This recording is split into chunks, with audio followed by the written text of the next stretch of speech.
WhatsApp everyone guys, স্মিথ বজিত welcome back to my channel mister Dev blogs. তো এখনো বাজে সকাল প্রায় 10:30। তো আজকে ব্লগটা শুরু করতেছি এখান থেকে।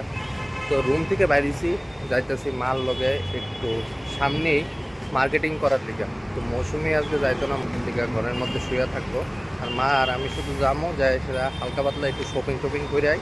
সো গাইস, ওখানে আমরা টমটম রিক্সার মধ্যে উঠলাম, আর এই টমটম রিক্সাটা আমরা ত্রিপুরার টমটম রিক্সার থেকে খুবই অন্যরকম। তো ওখানে আয় বললাম রেল লাইনের ক্রসিংয়ের সামনে ডান পাশ দিয়ে যদি আমরা যাই তাহলে বাঘাযতীন রেলওয়ে স্টেশন, আর যদি বাম পাশ দিয়ে আমরা যাই এটা হইলো নিউ গড়িয়া রেলওয়ে স্টেশন। অনেকদিন ধরে সেই মা কইতাছে যে রাম ঠাকুর আশ্রমে যাইব। তো রাম ঠাকুর আশ্রম যাওয়ার পথে বাঘাযতীন মার্কেট এদিকে বইছে, এদিকে দেখতে পারতেছো অনেক সবজি মার্কেটও আছে, মাছ বাজারও আছে।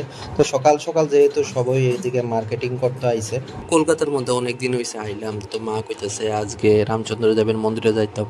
তো আইলাম ফাইনালি বাঘাযতীন শ্রী রাম ঠাকুরের মন্দিরের মধ্যে। তো আয় সেটা দেখলাম ঘড়ি কাটায় বাজে প্রায় 15-12টার মতো।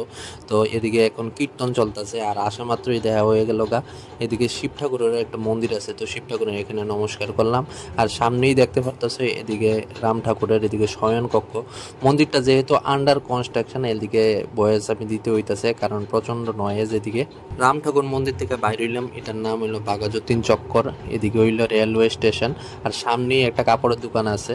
তো আইলাম কাপড়ের দোকানের মধ্যে, এদিক থেকে দুইটা প্যান্ট আমি নিলাম, একটা হলো জিন্স প্যান্ট আর একটা হলো কটন প্যান্ট। তো প্যান্টটি দেখতে অনেকটাই সুন্দর আর রিজনেবল প্রাইস। প্যান্ট তো নেওয়া কমপ্লিট হয়ে আছে, তো মা কইতাছে শার্টও দেখতাম। তো এদিকে অনেকটি শার্টই দেখছি, ফাইনালি এই শার্টটা আমার পছন্দ হয়েছে। আর টোটাল সবটি প্রাইস হইলো 2150 টাকা। মৌসুমি যেহেতু আইসে না, তো মৌসুমির পছন্দ মতো ড্রেসও আমরা নিতাম পারতাম না। তো মা কইতাছে আপাতত দুইটা নাইটি নেওয়ার লিগা, তো মৌসুমির লিগা এখন দুইটা নাইটি নিতেছি। আর আজকে রাত্রে বেলায় শপিংয়ে যাবো মৌসুমির লইয়ে। সেটা আমরা সবাই লিগে তো কিছু কিছু জিনিস কেনা হয়ে আছে। তো মা রে কইতাছি মার লিগে শাড়ি দেখানোর লিগে। তো আইলাম একটা শাড়ির দোকানের মধ্যে। তো মা এদিকে দেখতেছে শাড়ি, জানি না মার কোন শাড়িটা পছন্দ হইব। তো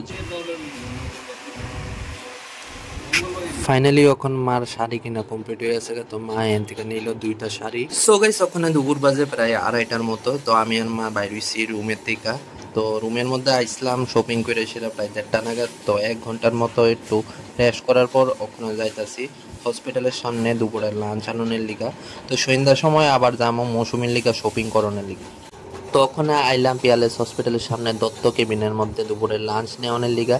তো মার লিগা নেমো, মা যেহেতু আমিষ খাই না নিরামিষ খাই, একটা ভেজ থালি নেমো। আর আমার আর মৌসুমীর লিগা নেমো দুইটা চিকেন থালি। তো মৌসুমী জানে না আজকে যে চিকেন নেমো, তো মৌসুমীর বাড়িতে নিয়ে সেটা সারপ্রাইজ দেবো, যেহেতু হ্যাঁ চিকেন খাইতে পছন্দ। কলকাতার গরম তোমার কাছে কেমন লাগতেছে? এদিকে পার্সেল আনছি, মাছ না মাংস তোমার গ্যাস করতে হইব। ওকে চলো এখন প্যাকেটটা খোলা যাক।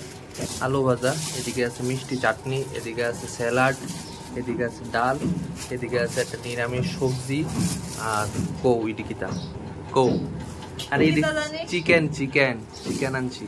জায়গাটা ছোট দিকটা, এদিকে এমন ভাবে খাইতে হইব সেটা। আর হোটেলে বয়ে যদি খাই তাহলে গরমের যন্ত্রণায় খাওয়ান জানা। তো এদিকে আছে নিরামিষ সবজি, আর চিকেনটা সাইড করে রাখছি, একটু পরেই খামো। ডাল দিয়ে আগে এটি খাইয়া লই। তো গাইস, ওখানে সন্ধ্যা বাজে প্রায় 6টার মতো। তো আমি আর মৌসুমি বাইরেছি। তো মা কইতাছে যেহেতু পয়লা বৈশাখ আইতাছে, তো কিছু মৌসুমির লিগে কিনা দেওয়ানের লিগে। তো মাও যাইব, আমিও যাবো, মৌসুমিও যাইব স্মার্ট বাজারের মধ্যে। তো মা মৌসুমিরে কিতা কিতা কিনা দেয় চলো দেখাই যাবে।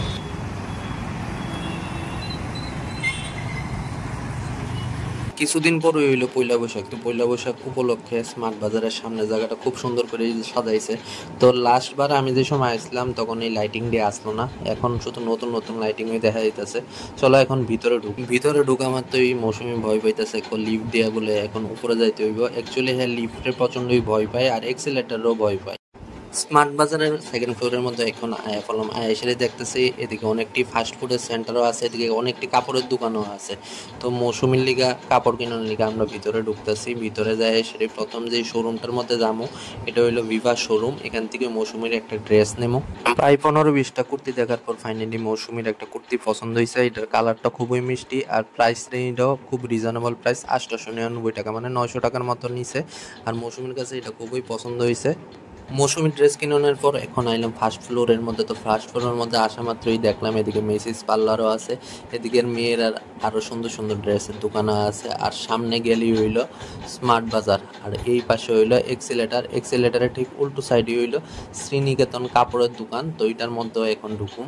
শ্রীনিকেতন কাপড়ের দোকানে ঢুকানোর পিছনে মেইন রিজন হইলো মা যেহেতু আজকে দুপুরবেলা শাড়ি কিনছে, তো মৌসুমিরও কইছে শাড়ি কিনোনের লিখা। তো মৌসুমি এদিকে শাড়ি দেখছে অনেকটি, কিন্তু মৌসুমির কাছে একটা ড্রেসও পছন্দ হয়েছে না, না কুর্তি পছন্দ হয়েছে, না এদিকে শাড়ি পছন্দ হয়েছে, না এদিকে সালোয়ার কামিজের পিসও একটা পছন্দ হয়েছে। মৌসুমির শাড়ি আর চুড়িদার যেহেতু পছন্দ হয়েছে না, তো ভাবলাম শপিং মলের স্টাইল বাজার থেকে আরেকটা আমার লিগে শার্ট কিনা লাগে, এর লিগে আয়া পড়লাম স্টাইল বাজারের মধ্যে। তো এদিকে শুনছি ভালো ভালো কটনের শার্ট পাওয়া যায়। সো গাইস, কলকাতা থেকে পয়লা বৈশাখের শপিং আমরা সবাই কমপ্লিট হয়ে আছে, মাল লিগা মৌসুমীর লিগা আমার লিগা হয়ে আছে, শুধুমাত্র বাবুরটা বাকি, এটা আগরতলায় যায় শপিং করা হইব। আর আজকে পার্সেল নেমুন চিকেন বিরিয়ানি, মানে চিকেন দম বিরিয়ানি, এটা মৌসুমীর অনেক দিন ধরে খাওয়ার ইচ্ছা। চলো এখন পার্সেলটা নেই। আর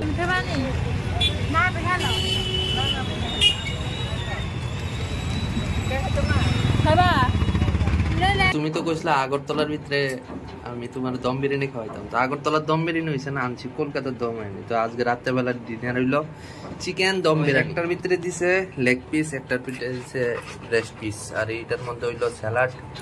তো ওখানে রাত্রেবেলার ডিনারটা জবরদস্ত হইব।